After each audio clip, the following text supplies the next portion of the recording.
आज Doubtnut app download करें। Doubtnut पर अपने सभी गणित, रसायन विज्ञान, भौतिक विज्ञान और जीव विज्ञान के डाउट्स का करो सफाया। बस प्रश्न की फोटो खींचो, एक ही प्रश्न को क्रॉप करो और तुरंत वीडियो सोल्यूशन पाओ। अभी डाउनलोड करें। हेलो बच्चों, तो हमें प्रश्न में दिया गया है सही कथन के लिए सत्य और गलत कथन के लिए असत्य लिखें। ठीक है, तो बच्चों देखो यहाँ पे हमें कथन दिया गया है दो विषम संख्याओं का योग सदैव विषम होता है। ठीक है, तो बच्चों देखो इसके लिए हमें सबसे पहले विषम संख्या किसे कहते हैं ये जान लेते हैं। ठीक है, तो बच्चों देखो विषम संख्या किसे कहते हैं, तो वैसी संख्याएं जो दो से विभाज्य ना हो अर्थात दो का गुणज ना हो विषम संख्या कहलाती है। ठीक है, तो उदाहरण के तौर पर हम देखें तो बच्चों देखो यहाँ पर 1, 3, 5, 7, 9, 11, 13, 17 ये सभी संख्याएं विषम संख्या हैं। ठीक है, तो बच्चों देखो विषम संख्या दो का गुणज नहीं होता है और ना ही दो से विभाज्य होंगे। ठीक है, तो बच्चों देखो यहाँ पर हम देखें तो बच्चों देखो यहाँ पर 1 क्या दो का गुणज है? नहीं। बच्चों देखो यहाँ पर 3 क्या दो से विभाज्य है? नहीं। यहाँ पर बच्चों देखो 7 दो से विभाज्य है? नहीं। बच्चों देखो 13 के बाद 15 तो क्या 15 दो से विभाज्य है? नहीं।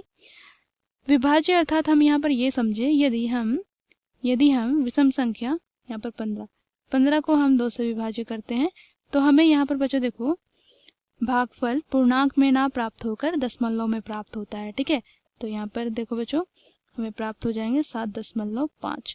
तो हमें यह दशमलव में प्राप्त हुए, पूर्णांक में प्राप्त नहीं हुए। यदि पूर्णांक में प्राप्त होता तो इसे हम बोलते हैं ये विभाजित है, परंतु दशमलव में प्राप्त हुआ अर्थात यहाँ से हम ये बोल सकते हैं कि यह विभाज्य नहीं है दो से। ठीक है, तो वे सभी संख्याएं जो दो से विभाज्य नहीं है अर्थात भाग देने पर हमें दशमलव प्राप्त होता है तो वे संख्याएं विषम संख्याएं हैं। ठीक है, तो प्रश्न में क्या बोला जा रहा है बच्चों देखो दो विषम संख्याओं का योग। तो बच्चों यहाँ पर हम कोई भी दो विषम संख्याएं ले लेते हैं। बच्चों यहाँ पर हम 3 और 5 ले लेते हैं। ठीक है, तो बच्चों देखो 3 और 5 विषम संख्याएं हैं। ठीक है, 3 और 5 दो विषम संख्या है, विषम संख्या है। तो बच्चों देखो विषम संख्या का हम योग करेंगे। तो बच्चों देखो 3 और 5 को हम जोड़ते हैं यहाँ पर तो हमें योगफल प्राप्त होता है 8। ठीक है, अब बच्चों देखो क्या हम 8 को 2 से विभाजित कर पाएंगे?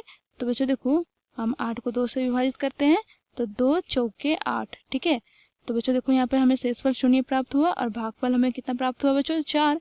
ठीक है, तो बच्चों देखो यहाँ पर 8 को हम 2 से विभाजित करें तो हमें 4 प्राप्त हुआ, भागफल हमें पूर्णांक में प्राप्त हुए। ठीक है, तो जब पूर्णांक में प्राप्त हुए अर्थात बच्चों 8 यहाँ पर 2 से विभाजित है अर्थात 2 का गुणज है।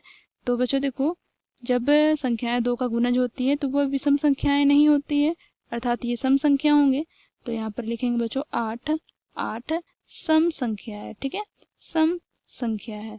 तो बच्चों देखो दो विषम संख्याओं का योगफल हमें सम संख्या प्राप्त होता है, परंतु यहाँ पे बच्चों क्या बोला गया है देखो कथन में दो विषम संख्याओं का योग सदैव विषम होता है। तो यह कथन असत्य कथन है। ठीक है, गलत कथन है। तो यहाँ पर हम लिखेंगे असत्य।